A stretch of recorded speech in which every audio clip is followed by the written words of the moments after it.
เรื่องดีๆวันนี้นะคะวันอังคารที่7กรกฎาคมนะคะวันนี้เราจะมีภารกิจเลี้ยงอาหารกลางวันเด็กแล้วก็ไปดูว่าสารทุกข์สุขดิบของเด็กๆวันนี้เราไปที่อำเภอนาด้วง Okay, let's go.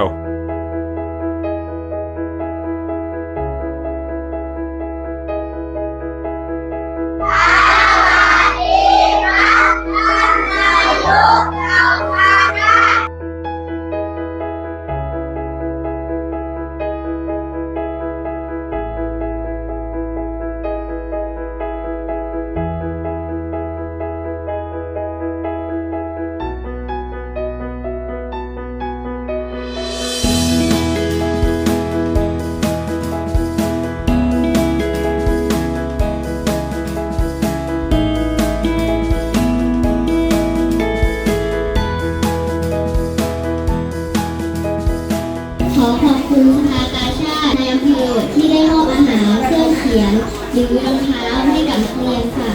ขอขอบคุณค่ะ